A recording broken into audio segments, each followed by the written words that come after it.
आपने अस्थमा इस बीमारी का नाम तो सुना ही होगा, पर क्या आप जानते हैं अस्थमा हमें या हमारे परिवार में किसी को हुआ तो इसके लक्षण क्या होते हैं, और अगर हमें इस बीमारी की जानकारी नहीं है तो ये जानलेवा भी हो सकती है। इसलिए इसकी पूरी जानकारी होना बहुत जरूरी है। अस्थमा की जागरूकता हो, इसलिए आज हमें अस्थमा इस बीमारी की संपूर्ण जानकारी देने के लिए हमारे साथ है राजनांदगांव स्थित प्रियोम आयुर्वेदिक क्लिनिक के संचालक और प्रसिद्ध आयुर्वेदिक डॉक्टर नीरज साहू। तो आइए जानते हैं इनसे अस्थमा इस रोग के कारण, लक्षण, जांच और उपचार संबंधित सभी महत्वपूर्ण जानकारियां हमारे इस प्रोग्राम के एक खास मुलाकात में। नमस्कार, मेरा नाम डॉक्टर नीरज कुमार साहू है। मेरा जो क्लिनिक है वो राजनांदगांव शहर में बसंतपुर एक एरिया है, वहाँ पर स्थित है। मैं यहाँ पर अभी करीब 3 सालों से प्रैक्टिस कर रहा हूँ और मेरी स्पेशलिटी जो है मोस्टली मैं प्योर आयुर्वेदिक ट्रीटमेंट करता हूँ। जी सर, आज हम आपसे विशेष चर्चा इस कार्यक्रम में बातचीत करेंगे सांसों से लेकर जो तकलीफ होती है, दमा कहते हैं, अस्थमा, उसके बारे में बात करेंगे क्योंकि अस्थमा अवेयरनेस मंथ चल रहा है, तो उस विषय पे आज हम चर्चा करेंगे। मैं जानना चाहूँगा आपसे कि क्या होता है अस्थमा? सर, अस्थमा आम बोलचाल की भाषा में लोग जिसे दमा के नाम से चाहते हैं, उसमें जो हमारी जो श्वसन नलिकाएं रहती है उसमें सूजन हो जाता है। सूजन होने की वजह से जो हम इजीली सांस ले रहे हैं, जो अंदर जा रहा है, जो छोड़ रहे हैं, वो उसमें रुकावट पैदा होती है। और साथ ही साथ इसमें क्या होता है, सूजन होने की वजह से म्यूकस, जो कफ बोलते हैं हम, जो म्यूकस, उसका सिक्रीशन वो ज़्यादा प्रोड्यूस होता है हमारे लंग्स के द्वारा, तो वो उसका सिक्रीशन बढ़ जाता है, जिसकी वजह से सांस लेने में तकलीफ़ का हमको अनुभव होता है। जिसमें सामान्य लक्षण, जिसके सांस लेने में तकलीफ़ होना है, या इंसान जल्दी छोटी छोटी सांसें लेता है, सांस में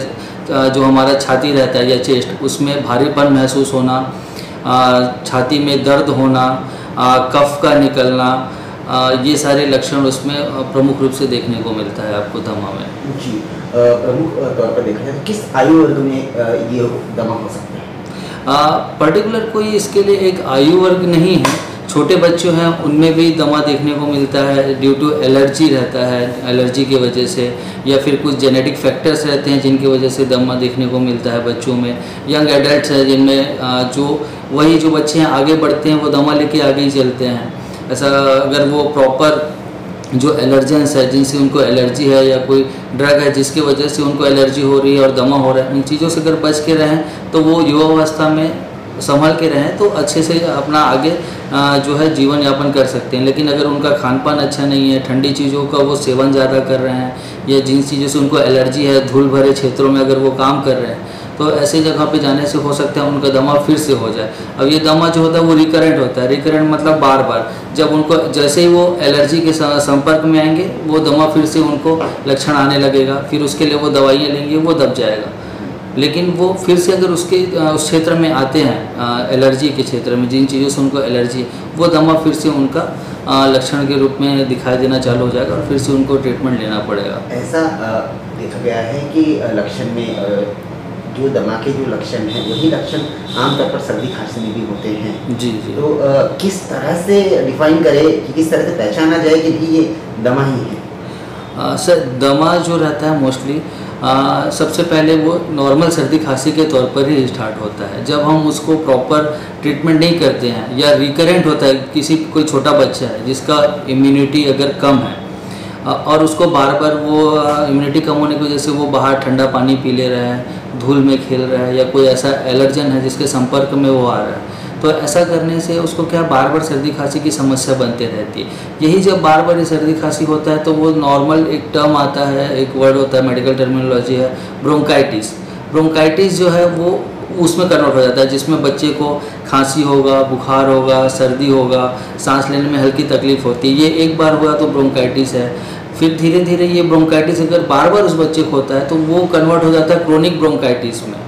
ठीक है, तो अस्थमा का एक वेरिएंट क्रोनिक ब्रोंकाइटिस भी है, जिसमें मरीज को वही लक्षण मिलते हैं जो क्रोनिक अस्थमा में मिलता है, क्रोनिक ब्रोंकाइटिस में मिलता है, जो अस्थमा का एक प्रकार भी है।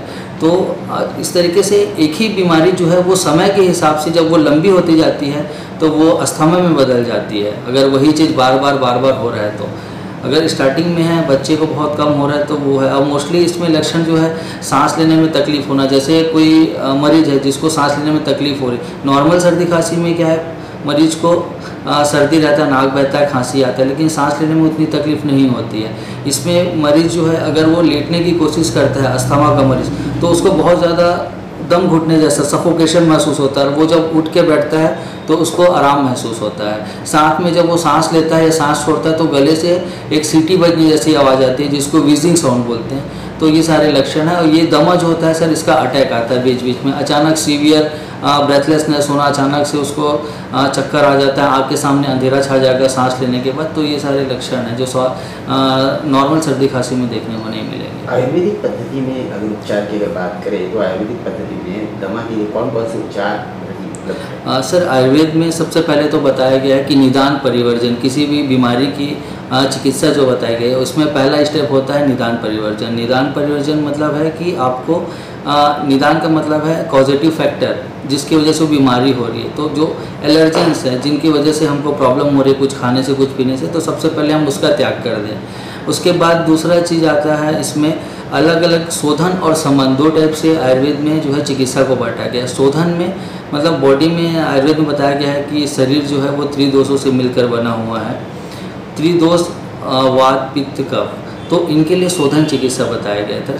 शोधन चिकित्सा में सबसे पहले आता है एक वमन कर्म होता है। वमन में मतलब जो शरीर में जो विशेटेड दोष है, मतलब जो दोष अपने नॉर्मल से ज़्यादा बढ़ गए हैं, उनको निकालने के लिए क्या है वमन का प्रयोग होता है। तो कब दोष की अधिकता रहती है किसी बीमारी में, तो उसमें आप वमन करेंगे। अगर पित्त दोष की अधिकता है तो उसमें विरेचन कराते हैं। और अगर वात दोष की अधिकता रहती है तो उसके लिए बस्ती चिकित्सा बताई गई है। बस्ती मतलब होता है कि जो हमारा गुद मार्ग है उससे मेडिकेटेड मेडिसिन शरीर के अंदर प्रवेश कराया जाता है। वमन जो बता रहा हूँ उसमें आपको है कि मेडिकेटेड दवाई देके आपको बार बार जो है वोमिटिंग उल्टी कराई जाती है। और विरेचन में आपको पतला दस्त करा के है ना, लैट्रिन के रास्ते से आपको जो दोषों को बाहर निकाला जाता है। तो मोस्टली इसमें अस्थमा में वमन और विरेचन ये दो कर्म हैं पंचकर्म थेरेपी में, जो शोधन डिटॉक्सिफिकेशन थेरेपी के नाम पे आजकल लोग ज़्यादा जानने लगे हैं, तो इसका उपयोग किया जाता है इसमें। और बाकी इसमें आपका आता है समन ट्रीटमेंट आता है। शोधन के बाद डेफिनेटली समन जो थोड़ा उसको दबाने का काम करे, उसमें बहुत सारे अभी आयुर्वेदिक मेडिसिन काउंटर पे अवेलेबल हैं, जिसमें सबसे कॉमनली लोग यूज़ करते हैं सीतोपल आदि चूर्ण है, तालिस आदि चूर्ण है, श्वास कुठार रस है ना, आपका कफ कुठार रस है, श्वास काश चिंतामणि रस है। उसके साथ साथ आपका सिरप फॉर्म में आते हैं, वासा रिष्ट आता है, पुष्कर मुलासव आता है, वासा ओले है अगर कोई चाटना चाहे तो, स्वासनी ओले, ऐसे बहुत सारे है फॉर्मुलेशन। सिंगल ड्रग अगर यूज़ करना चाहते हैं तो पिपली आता है, लाइक पिपली, शुंठी, अदरक का सूखा हुआ जो पाउडर आता है शुंठी चूर्ण, पिपली, मरीच है, काली मिर्च का पाउडर वो है, वो यूज़ कर सकते हैं। वासा एक लीफ एक प्लांट है वासा, उसका सिंगल यूज़ कर सकते हैं आप। रासना एक प्लांट है उसका यूज़ कर सकते हैं। ऐसे करके बहुत सारे फॉर्मुलेशन आयुर्वेद में अवेलेबल है। बट पेशेंट जो है उसको प्रॉपर जो डॉक्टर जिस तरीके से उनको लेने बोल रहा है, अनुपान, उसको पानी के साथ लेना है, शहद के साथ लेना है, या किसी के रस के साथ लेना है, जैसे अदरक के रस के साथ लेना है। अगर मरीज इन सारी चीज़ों को अच्छे से फॉलो करता है तो उसको आयुर्वेद में भी काफ़ी अच्छा रिलीफ मिलता है दमा के पेशेंट में। आमतौर पर देखा गया है कि लोग अस्थमा के लिए, दमा के लिए इन्हेलर का यूज़ करते हैं। जी। जिसकी बहुत सारे लोगों का ऐसा सोचना है कि इन्हेलर 4 लोगों में अगर आप इन्हेलर का इस्तेमाल कर रहे हैं तो अच्छा नहीं लगता, या इन्हेलर की आदत पड़ जाती है। इन सारी चीज़ों को किस तरह से देखते हैं? सर देखिए, जो इन्हेलर रहता है उसमें मोस्टली स्टेरॉयड रहता है, वो ब्रोंकियोडायलेटर्स का काम करता है। तो परमानेंट जब आप लॉन्ग टर्म पर स्टार्टिंग में तो यूज़ कर रहे हैं आपको अच्छा रिजल्ट मिलता है, लेकिन लॉन्ग टर्म आप एक ही प्रकार का आप यूज़ कर रहे हैं ब्रोंकियोडायलेटर या इन्हेलर, तो उसके बाद जो होती है उसकी पोटेंसी भी कम हो जाती है, वो प्रॉपर वर्क नहीं करती है। या जो डायलेटर्स हैं वो ब्रोंकियोल्स उतने डायलेट नहीं होते जितना उनको होना चाहिए। तो इसके लिए मैं एक ऑप्शन देना चाहता हूँ। आयुर्वेद में एक होता है हरिद्रा, हल्दी, उसमें नेचुरल स्टेरॉयड होता है कॉर्टिकोस्टेरॉइड होता है नेचुरल, तो हरिद्रा धूमपान बना सकते हैं, जिसमें आप हल्दी का पाउडर ले सकते हैं। जो रुई आता है उसमें हल्का सा उसको रुई को आप देसी गाय का जो घी है उसमें गीला करके उसमें हल्दी के पाउडर को डाल के वर्ती बोलते हैं, जिसको मतलब हम जैसे दिया सलाई बनाते हैं या बत्ती बनाते हैं वैसा लंबा बत्ती बना के उसको जलाएं, और उससे जो धुआं निकलता है उसको जो है आप नाक से लेके मुंह से निकाल दे जाए। ये धूमपान विधि है। तो ये भी एक अच्छा ब्रोंकोडायलेटर का काम करता है। जो मरीज सांस लेने में असुविधा महसूस कर रहा है उसको काफ़ी आराम मिल सकता है इससे। आज हमारी चर्चा सत्र में जो विषय था उसके पर जनता जो आपको देश दुनिया की जनता देख रही है, अपनी छत्तीसगढ़ की जनता को क्या एक संदेश आप चैनल के माध्यम से देना चाहेंगे? मैं चैनल के माध्यम से यही संदेश देना चाहूँगा लोगों के कि आयुर्वेद अपनाएं। ऐसा नहीं है कि आयुर्वेद में आपको साइड इफ़ेक्ट नहीं मिलता है, आयुर्वेद में भी जो है मेटल्स यूज़ होते हैं, तो उसको वो सारे मेडिसिन लेने से पहले आप चिकित्सीय परामर्श जरूर लें और आयुर्वेद के प्रति अपना विश्वास जगाएं और आयुर्वेद फॉलो करें। अगर हम प्रियम हॉस्पिटल की बात अगर करें तो यहाँ पे कौन कौन सी फैसिलिटीज़ अलग अलग बीमारियों के लिए उपलब्ध है? बीमारी वाइज जाए तो सर यहाँ लोगों को जो स्पाइन डिसऑर्डर है, जो सबसे कॉमन सियाटिका चल रहा है अभी, उसकी चिकित्सा अवेलेबल है। पेट रोग संबंधी पेट का फूलना, पेट में गैस बनना, लोगों का पेट साफ ना होना, खट्टा डकार आना, ये सारी चीज़ें। और जो गठियावात है और आपका जो ऑस्टियोआर्थराइटिस बोलते हैं, गठियावात रिमेटॉइड आर्थराइटिस हो गया और गठियावात, मोस्टली यहाँ पर जो मरीज जो आते हैं और जो ज़्यादा लाभान्वित होते हैं वो वात व्याधि वाले रहते हैं।